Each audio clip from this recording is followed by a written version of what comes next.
to now focus on the weather pattern here across the United States, which is undergoing a major change. And I'm going to start with the European model today. Let me get that upper air up for you. And there we go. So we've been seeing this gradual transition that, again, I believe started with the major storm that we had back on October 29th in the east. And since then, it just seems like the atmosphere has been in some sort of turmoil / evolutionary process. Now, here's the trough that's swinging through the eastern part of the United States that's bringing in the shot of very cold air. And if you follow the jet along, it's coming down right out of north central Canada into the northeast and mid-Atlantic states. You have a separate jet that comes into the Pacific with a system coming into the northwest coast.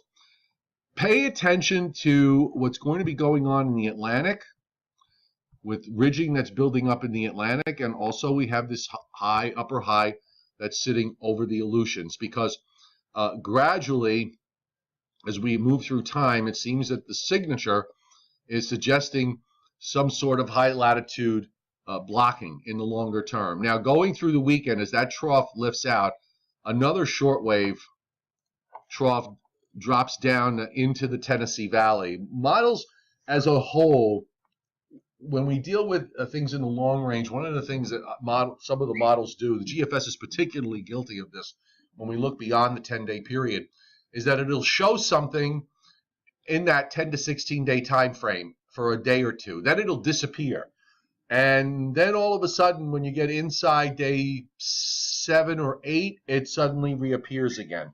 And I think this is the case with this system in the east. If you remember back about 5 days or so ago, the GFS was showing some sort of storm sitting just southeast of Long Island by early next week. And then it just basically just wiped it out.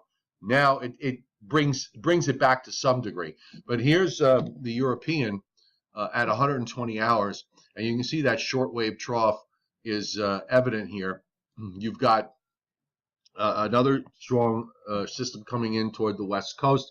The Canadian jet just along and north of the border, but the flow is basically west to east. But you got that trough that's sitting down in the Tennessee Valley. Now, what the European is doing with this is that it swings it around and then begins to drop another arm down out of Canada. It seems to be that this is plausible, not necessarily that it'll turn out this way, but I mean, the idea is certainly plausible that we could have, something coming down in the northern jet and having impact here on the system that comes off the mid-Atlantic coast and then runs up to the northeast from there. Let me just turn that off. And you can see that system that comes down out of Canada gets involved. And notice, by the way, at the same time, you've got an upper high that's building right up toward Greenland, and you've got a big upper high that was in the Aleutians now migrates over into the Arctic region. So there's this general process where pressures across the Arctic regions are rising, and that is going to displace the jet further south. You can see it to some degree here, because the jet stream is the main jet stream is well south of its normal position, and you've got an upper low in the east. You've got an upper low sitting in the northwest part of Canada, and all along the top where you see the oranges and the purplish areas, the higher the normal pressures that are building all across the top in the polar regions and the upper layers of the atmosphere. This is a signature active and cold pattern. We are in November. Remember, we are at the beginning of November. A pattern like this a month from now would be probably very bullish for cold and snow, but we're not quite there yet. And notice, as we go into the long range, it's pretty blocky looking on the European. Upper high sitting over Greenland. You've got the jet way to the south. You've got all these systems here. One that's between Nova Scotia and Newfoundland. You've got another one now at this point dropping into the northern plains. And then there's one that's off in the Gulf of Alaska with a ridge building up in the west. So this kind of has a look here of potential in the longer term for things to happen. I know that there's been chatter about the weekend going into the weekend before Thanksgiving is a possibility. Why don't we look at the GFS, which kind of has the same idea, although it's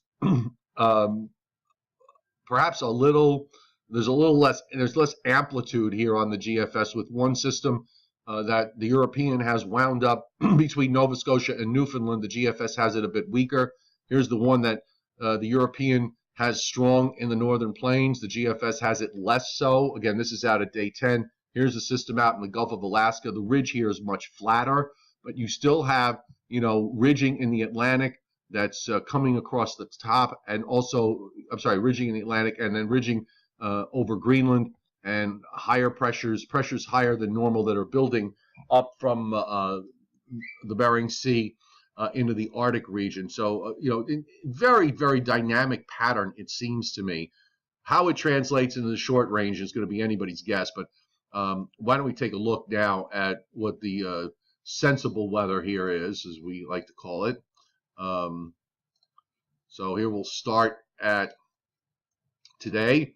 And of course, the old cold front now is pushed down to the south. You still have some wave action on it. There's the polar front, or the Arctic front, is still up near the Great Lakes. Your big high is getting ready to push down with some very cold air, and you've got a strong system that's approaching the northwest coast from Northern California northward. Now, here comes the Arctic front in the east as it swings on through Thursday evening. We're going to get that big high to build in, probably going to see record low temperatures. Friday might be one of those strange days where the lows for the day for Friday may actually be achieved before midnight Friday night, and they could be record lows, and then you'll have record lows again possible Saturday morning as the high builds in. Now, the GFS pulls the high out. You can see the next system for Monday. It's pretty weak until it gets offshore where a low starts to develop, and then